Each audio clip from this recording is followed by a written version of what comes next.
Hazbin Hotel is a very controversial show, and one of the main reasons for this is because of its usage of religion, especially Christianity, the main source material for its, mythology. One of the biggest questions that comes from this, which people really get mad about, is who is God and where is he in the story? He's a very important aspect of Christianity that's just absent from the actual series. Well, I have a theory. I don't think that the series is based off of Christianity in the same way as any other series that uses religion. I think that God isn't here yet.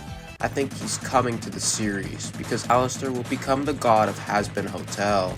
You may think I'm crazy for saying that, but if you just stick till the end of the video, you'll figure out why. Anyway, why would Alastor even want to be the god of this universe?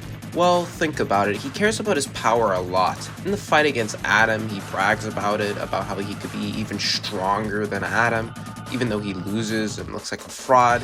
It proves that power is pretty important in the series. Also, the Overlords and V's are bragging about their power. They all care about their power, so I think it's pretty important in the series, at least just to have it. But why would he want this power? Why is it important?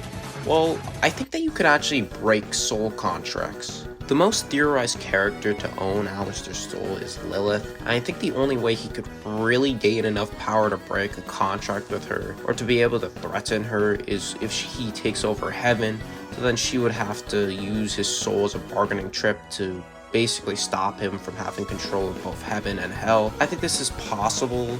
I mean, like, why would he be so mad about people bringing up him being owned unless he has a plan to be able to stop it? And he clearly feels a lot of shame from it, so I think he has to be planning something to be able to be freed from more than likely Lilith's control of owning his soul. The only way he could really threaten someone like Lilith, who's probably a lot stronger than him. I mean, even Charlie was capable of defeating and fighting Adam as long as he did.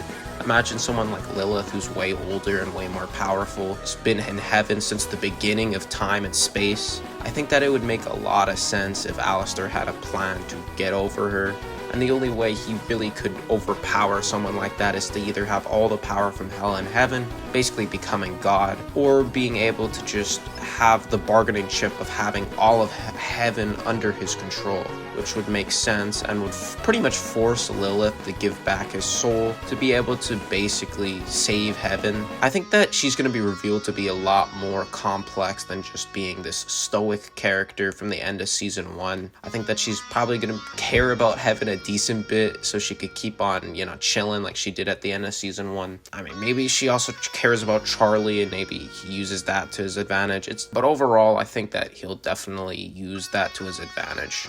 Another thing that points to this is that Alastor's behavior is very inconsistent. He's helping the hotel at one moment, and then the other moment he's scheming and making deals with both Charlie and Maggie to be able to get the advantage over them. Why does he act in this way? Well, I think it makes sense just to see how he has an agenda, trying to complete it, and the only way to do so is likely to do this. We also know that Alastor made a contract with Charlie at the end of season 1, but what could he use that for? He can't hurt any of his friends with it, and what could he use that to do? It's not even that good of a contract. Why did he make so many contracts where violence isn't an option? Well, I think that the reason why he did that was because he's going to use Charlie's skills of being able to talk to people and be able to make peace to his advantage. I mean, she was able to get most people in hell to start joining her. She was able to get people to join her and convince them, even though some people weren't instantly convinced. She has the plot armor, the ability to convince people with her talking, and she was also able to defeat the angels from heaven. So people are just joining her now. I think he's going to use that to his advantage.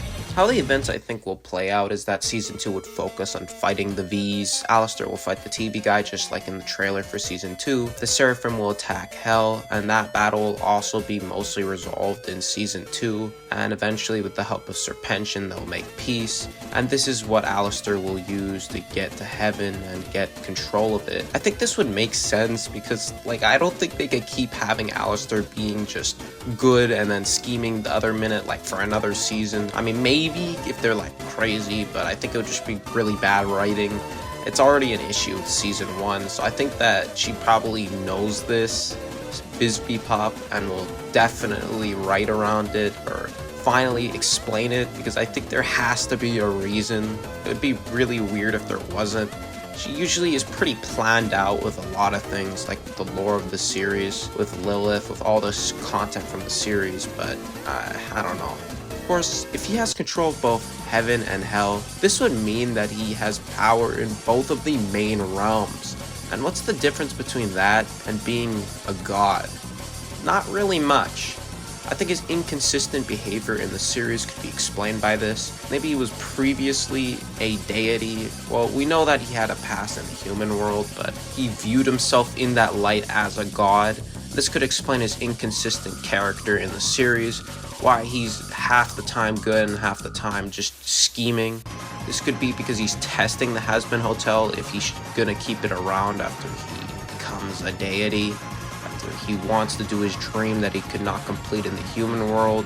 I think that this would make the most sense. And yeah, so I may still sound crazy, but you know, subscribe. Here's another video I think you would enjoy.